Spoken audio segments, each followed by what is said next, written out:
Assalamualaikum warahmatullahi wabarakatuh. Perkenalkan, nama saya Rizka Indah Musliminda, NPM 201360 dari kelas H. Sekarang ini saya akan menyampaikan mengenai materi pendapatan masyarakat pengantar ilmu ekonomi. Pertama-tama kita mulai dari pengertian pendapatan masyarakat terlebih dahulu. Pendapatan adalah seluruh penerimaan baik berupa uang maupun berupa barang yang berasal dari pihak lain maupun hasil industri. Pendapatan merupakan sumber penghasilan seseorang untuk memenuhi kebutuhan sehari-hari dan sangat penting artinya bagi kelangsungan hidup dan penghidupan seseorang secara langsung maupun tidak langsung. Menurut Suroto, pendapatan nasional merupakan seluruh pendapatan yang diterima oleh seluruh anggota masyarakat atau seluruh rumah tangga keluarga dalam suatu negara dengan kurun waktu tertentu, biasanya dalam waktu 1 tahun. Kemudian kita akan membahas banyak sekali manfaat dari menghitung pendapatan negara. Antara lain, yaitu yang pertama, mengetahui tingkat kemakmuran suatu negara, dan yang kedua, mengevaluasi kinerja perekonomian dalam skala tertentu, dan selanjutnya mengukur perubahan perekonomian dari waktu ke waktu. Kemudian membandingkan kinerja ekonomi antar sektor, selanjutnya sebagai indikator kualitas hidup suatu negara. Selanjutnya sebagai indikator perbandingan kinerja ekonomi antar negara. Selanjutnya sebagai indikator perbandingan kualitas standar hidup satu negara dengan negara lain. Kemudian sebagai ukuran dan perbandingan pertumbuhan ekonomi dari waktu ke waktu. Kemudian sebagai ukuran dan perbandingan pertumbuhan ekonomi dan kekayaan antar negara. Kemudian kita akan membahas mengenai pendapatan per kapita. Pendapatan per kapita adalah besarnya pendapatan rata-rata penduduk di suatu negara. Pendapatan per kapita didapatkan dari hasil pembagian pendapatan nasional suatu negara dengan jumlah penduduk negara tersebut. Pendapatan per kapita sering digunakan sebagai tolak ukur kemakmuran dan tingkat pembangunan sebuah negara. Semakin besar pendapatan per kapitanya, akan semakin besar kemungkinan negara itu memiliki tingkat pembangunan dan pendapatan rata-rata penduduk yang tinggi. Pada faktanya, pendapatan per kapita belum tentu menunjukkan kemakmuran. Hal ini dapat ditunjukkan dari pelaksanaan pembangunan di negara-negara berkembang. Dalam proses pembangunan khas tersebut, konsumsi dari masyarakat yang tinggi sebagai akibat kenaikan pendapatan. Kenaikan gaji atau upah pada faktanya tidak sebanding dengan kenaikan pengeluaran untuk membayar produk real.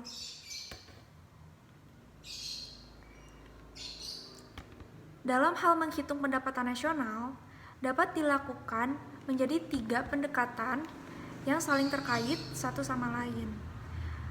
Pendekatan yang pertama adalah pendekatan produksi. Pendekatan produksi ini diperoleh dengan cara menjumlahkan nilai tambah yang diwujudkan oleh perusahaan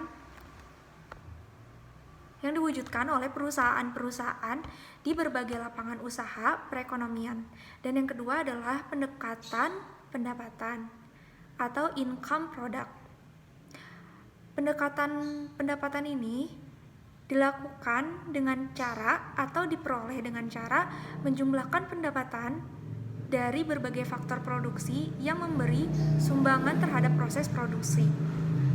Masing-masing faktor produksi akan menghasilkan pendapatan yang berbeda. Dan pendekatan yang terakhir adalah pendekatan pengeluaran. Pendekatan pengeluaran ini dilakukan dengan menjumlahkan seluruh pengeluaran berbagai sektor ekonomi, yaitu rumah tangga, perusahaan, pemerintah, dan masyarakat luar negeri suatu negara pada periode tertentu. Lanjut, kemudian kita akan membahas mengenai produk domestik bruto. Bruto itu artinya kotor. Produk domestik bruto atau disebut dengan PBD pada dasarnya merupakan jumlah nilai tambah yang dihasilkan oleh seluruh unit usaha dalam suatu negara tertentu, atau merupakan jumlah nilai barang dan jasa akhir yang dihasilkan oleh seluruh unit ekonomi. Kemudian, produk nasional bruto. Produk nasional bruto adalah total nilai barang dan jasa yang diproduksi oleh suatu masyarakat, suatu negara, selama periode tertentu, baik yang tinggal dalam negeri maupun luar negeri. Produk nasional bruto atau kotor diperhitungkan dalam satuan uang tersebut pendapatan nasional kotor atau bruto. Bruto national income, gross national income, atau biasa disebut dengan gross national product atau GNP. Pengertian dari GNP sendiri adalah GNP adalah produksi yang dihasilkan oleh faktor produksi yang dimiliki oleh negara tersebut. Untuk memperoleh pendapatan masyarakat bersih atau neto, maka pendapatan masyarakat bruto harus dikurangkan dengan biaya produksi masyarakat. Yaitu, yang pertama, segala ongkos produksi dalam 1 tahun, yaitu bukan saja bahan mentah dan bahan pembantu atau floating capital, tetapi juga upah buruh, bangunan tanah, dan bunga modal. Dan yang kedua adalah penyusutan benda modal atau fixed capital selama 1 tahun. Selanjutnya kita akan membahas mengenai macam-macam pendapatan masyarakat. Pendapatan per kapita atau income per kapita, pendapatan bruto dibagi dengan jumlah penduduk. Income per kapita Indonesia. Macam-macam pendapatan masyarakat antara lain yang pertama, pendapatan masyarakat real atau nyata. Apabila masih berwujud sebagai barang konsumsi, alat produksi, dan jasa. Dan yang kedua adalah pendapatan masyarakat nominal. Apabila telah diwujudkan dalam jumlah uang. Hasil pendapatan masyarakat terjadi karena kerjasama antara para pemilik 4 unsur produksi. Maka sewajarnya apabila para pemilik tersebut mengharapkan bagiannya masing-masing dari pendapatan masyarakat. Pendapatan masyarakat yaitu yang pertama adalah pendapatan dari tanah disebut sebagai bunga tanah. Yang kedua pendapatan dari tenaga kerja manusia disebut upah. Yang ketiga pendapatan dari modal disebut bunga modal. Dan yang keempat adalah pendapatan dari organisasi disebut laba pengusaha atau usaha. Kemudian pendapatan individu. Yang pendapatan individu ada 2, yaitu pendapatan asli dan pendapatan tidak asli atau sekunder. Pendapatan asli diperoleh setiap orang yang langsung ikut serta menghasilkan barang, yaitu pemilik tanah, pemilik tenaga kerja, pemilik modal, dan usahawan. Dan yang kedua, pendapatan tidak asli atau sekunder. Pendapatan tidak asli atau sekunder ini diperoleh pihak yang tidak langsung bekerja dalam penyelenggaraan produksi. Misalnya, seseorang dokter yang bekerja di pabrik mobil. Sulit untuk memperhitungkan hasil atau pendapatan masyarakat karena kurang lengkapnya statistik, terus bahaya perhitungan 2 kali, kesukaran penaksiran nilai atau harga barang atau jasa, kesukaran menentukan batas antara konsumsi akhir, final, dan konsumsi pertengahan atau intermediate. Kemudian sumber pendapatan masyarakat. Sumber pendapatan masyarakat menurut Sukirno adalah jumlah penghasilan yang diterima oleh penduduk atas prestasi kerjanya selama satu periode tertentu, baik harian, mingguan, bulanan, atau tahunan. Pendapatan dapat diklasifikasikan menjadi 3 bagian, yaitu pendapatan pribadi, pendapatan disposable, dan pendapatan nasional. Pendapatan pribadi yaitu semua jenis pendapatan yang diperoleh tanpa memberikan suatu kegiatan apapun yang diterima penduduk suatu negara. Pendapatan disposable. Pendapatan disposable yaitu pendapatan pribadi dikurangi pajak yang harus dibayarkan oleh para penerima pendapatan. Sisa pendapatan yang siap dibelanjakan inilah yang dinamakan pendapatan disposable. Kemudian ada pendapatan nasional. Pendapatan nasional itu adalah nilai seluruh barang-barang jadi dan jasa-jasa yang diproduksi oleh suatu negara dalam waktu 1 tahun. Selanjutnya, kita akan membahas mengenai bunga tanah. Menurut teori Ricardo, menjelaskan bahwa bunga tanah merupakan penggantian kerugian bagi penggunaan tanah, yang biasanya diperbaiki dengan pemupukan, pengolahan tanah, pengairan dengan cara melekatkan modal pada tanah itu. Penggantian kerugian tersebut mestinya tidak saja mengenai kesuburan asli tanah, tetapi juga mengenai modal yang melekatkan pada kesuburan tanah itu. Praktis bunga tanah itu dipandang cukup sebagai pengganti kerugian bagi pemilik tanah untuk menyerahkan penggunaan tanahnya. Khusus bunga tanah yang mengenai penggantian kerugian bagi kesuburan tanah asli biasanya disebut bunga tanah ekonomi atau economic rent atau bunga diferensial. Yang kedua, kita akan membahas mengenai upah buruh atau upah tenaga kerja. Pengertian luas upah buruh atau upah tenaga kerja mempunyai pengertian luas dan pengertian terbatas.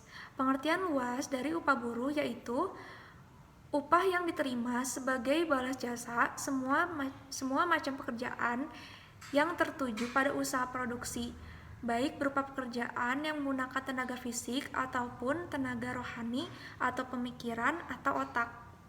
Sementara pengertian terbatasnya itu upah yang diterima sebagai balas jasa semua macam pekerjaan yang tertuju pada usaha produksi yang menggunakan tenaga jasmani atau fisik. Upah dapat dibedakan berdasarkan wujud. Pembayaran upah harus dilakukan dengan alat pembayaran yang sah. Apabila pembayaran upah tidak ditentukan dalam perjanjian atau peraturan perusahaan, maka pembayaran upah dilakukan di tempat kerja atau kantor perusahaan. Macam-macam upah diantaranya upah nominal, upah yang berwujud uang, dan yang kedua adalah upah nyata atau sungguhannya real.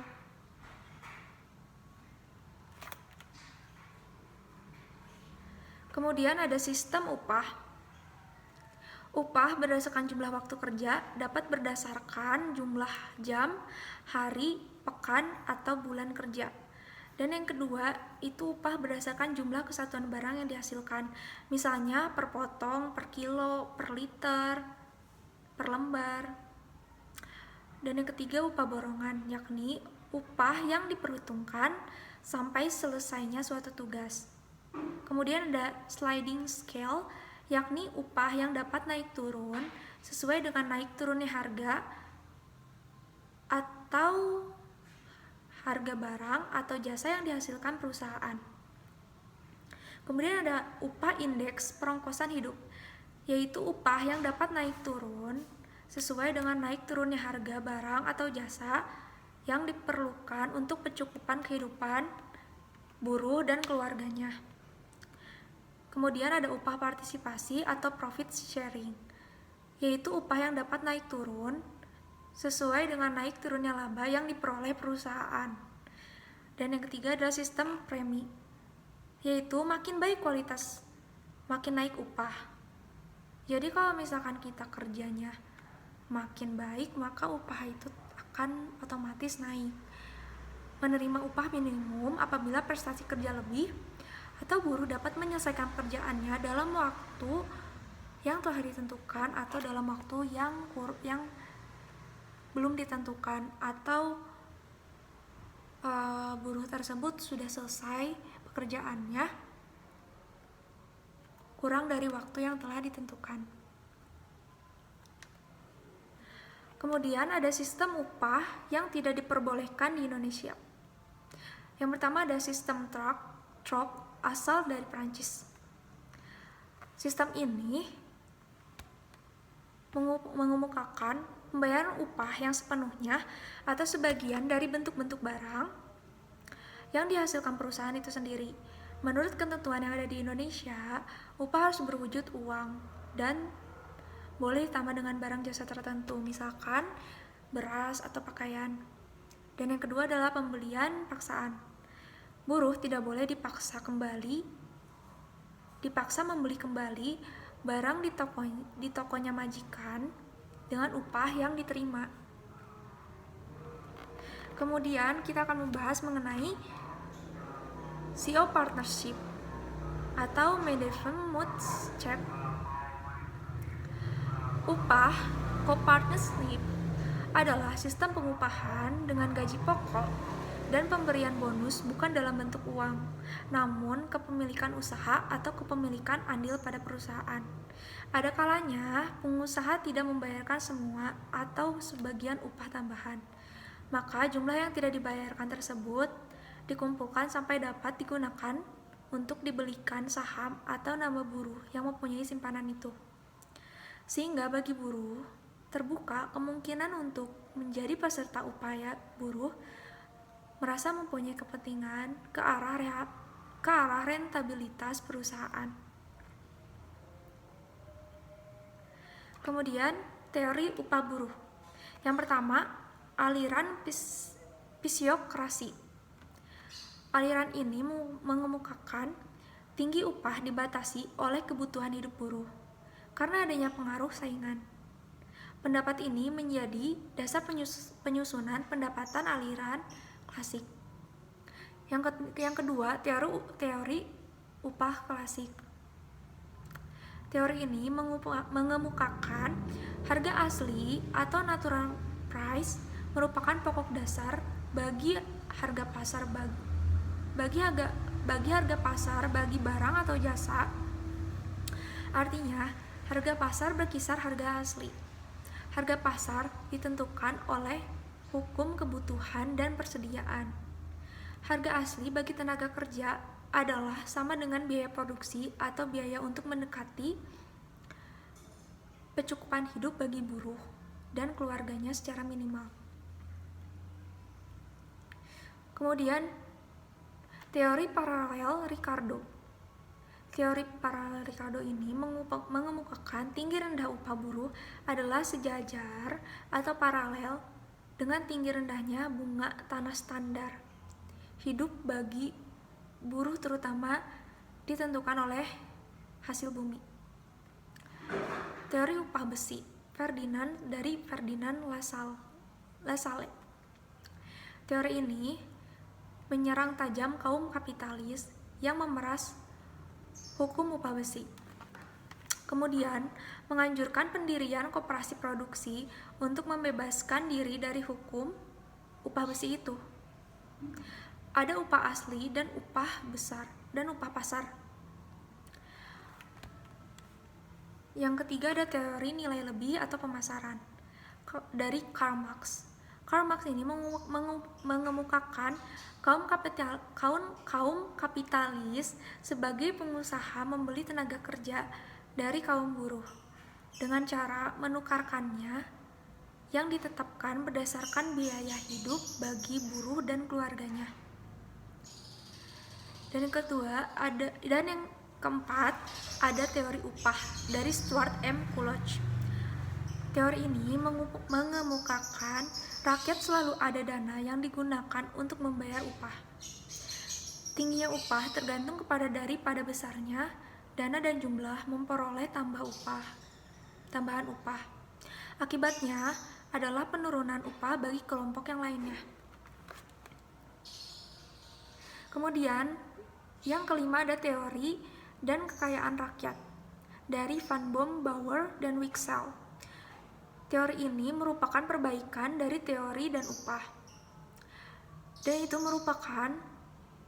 Dana itu merupakan kekayaan rakyat yang tidak termasuk tanah yang digunakan untuk menjamin kehidupan kaum buruh selama waktu barang-barang modal masih belum masak menjadi barang-barang konsumsi atau belum menghasilkan barang-barang konsumsi. Dan yang keenam ada teori etika. Golongan agam dan sosialis berpendapat bahwa bagaimanapun juga tingginya, upah itu harus seimbang dengan kebutuhan mendekati kebutuhan hidup bagi buruh dan keluarganya. Kemudian kita akan membahas mengenai bunga modal. Bunga modal merupakan penggantian kerugian yang diterima oleh pemilik modal karena telah menyerahkan penggunaan modal tersebut, yaitu modal uang. Penafsiran yang luas tidak membedakan adanya bunga modal dan bunga tanah, sebab tanah dianggap sebagai modal. Apa sebab bunga modal harus dibayar?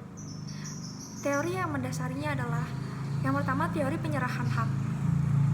Uang yang digunakan itu mempunyai fungsi. Fungsinya yaitu untuk memperoleh atau menghasilkan barang atau jasa, maka bunga harus dibayar sebagai pengganti jasa bagi penggunaan tersebut. Dapat disebut dengan teori produktivitas. Dan teori yang kedua adalah teori preferensi likuiditas. Keynes mengatakan bahwa bunga itu suatu pengorbanan likuiditas. Apabila suatu pihak meminjam uang, maka ia akan kehilangan likuiditas. Maka balas jasa harus dibayarnya bunga. Yang keempat ada teori pembedaan nilai agio. Von Baumgarten dan Irving Fisher berpendapat bahwa ada perbedaan nilai antara uang yang dimiliki sekarang dan uang yang nilainya lebih tinggi daripada yang dikuasai di kemudian hari. Kemudian kita akan membahas mengenai laba pengusaha. Laba pengusaha merupakan pendapatan usahawan. Pendapatan yang diterima pengusaha sebagai pemilik perusahaan. Laba pengusaha itu bukanlah harga yang diterima, tetapi selisih antara hasil produksi dengan segala biaya produksi yang terdiri dari bunga tanah, upah buruh, bunga modal, bahan-bahan yang digunakan dalam proses penyusutan barang-barang modal. Apabila selisih itu positif, maka diperoleh laba, tapi jika selisih itu negatif, maka akan diperoleh rugi. Seorang pengusaha atau pemilik perusahaan biasanya tidak saja memimpin, tapi sering juga menyatukan beberapa tugas. Tugas yang pertama yaitu apabila ia memimpin saja sebagai direktur, maka pada hakikatnya hanya menerima upah pengusaha. Kemudian apabila ia juga mengikut sertakan tebah milik pribadi dalam proses produksi, ia layak menerima bunga tanah. Kemudian apabila ia mengarahkan modal pribadi, ia pun layak menerima bunga modal. Dan yang kemudian ia pun layak menerima premi resiko sebagai penghargaan tanggung jawab memikul resiko maju mundur perusahaan yang dipimpinnya. Macam laba. Yang pertama, laba monopoli, karena kedudukan perusahaan yang monopolistis. Dan yang kedua, laba konjungtur sebagai laba tambahan yang diperoleh haus, karena ongkos relatif tidak naik sedangkan barang atau harganya naik. Yang ketiga, laba spekulasi sebagai laba tambahan karena spekulasi. Contoh parsel pada musim lebaran. Yang keempat, laba pelopor semasa-masa pemeloporan dan selama sebelum menghadapi. 5. Yang selanjutnya, laba kebetulan. Apabila ada laba tambahan secara kebetulan. Kemudian laba resiko, apabila resiko yang telah diperhitungkannya sesungguhnya tidak terjadi. Contoh, peternakan ayam telur diperkirakan 20% pecah. Dan contoh lagi adalah bis lebaran menghadapi operasi ketupat. Kemudian laba diferensial sebagai akibat perbedaan biaya produksi di berbagai perusahaan, anggap premi produsen. Beberapa teori tentang laba perusahaan. Yang pertama, ajaran klasik, teori residual. Ricardo memandang laba pengusaha sebagai sisa dari pendapatan setelah semua ongkos produksi dibayar. Yang kedua, teori dinamis. Teori dinamis ini akan memperoleh kemajuan dari laba. Dan yang ketiga adalah teori Anglo-Amerika. Menurut Marshall, pengusaha layak menerima premi resiko sebagai balas jasa penyerahan kecakapan. Kemudian resiko bisnis. Resiko bisnis adalah probabilitas yang gagal dalam operasi organisasi dan lingkungan yang dapat mengganggu kemampuan organisasi perusahaan untuk pengembalian investasi. Probabilitas itu sendiri yaitu peluang atau kemungkinan dari suatu kejadian terjadi atau tidak, dan seberapa besar kemungkinan kejadian tersebut berpeluang untuk terjadinya kegagalan. Kemungkinan resiko yang akan timbul. Yang pertama, resiko teknik timbul karena kemungkinan barang-barang modal yang dibeli perusahaan dengan modal uang dapat rusak atau hilang. Pengusaha dapat melindungi diri dengan asuransi. Yang kedua, risiko ekonomi timbul karena kemungkinan perusahaan itu tidak memperoleh laba yang diharapkan. Lalu, asuransi tidak akan melindungi. Dan yang ketiga, resiko manusiawi, yaitu karena kelalaian dari pengusahanya itu sendiri. Dan yang keempat itu adalah risiko alamiah, yaitu overmatch objektif. Sekian dari penjelasan dan presentasi mengenai materi pendapatan masyarakat pengantar ilmu ekonomi dari saya. Maaf apabila banyak kekurangan, maaf apabila banyak kesalahan. Wassalamualaikum warahmatullahi wabarakatuh.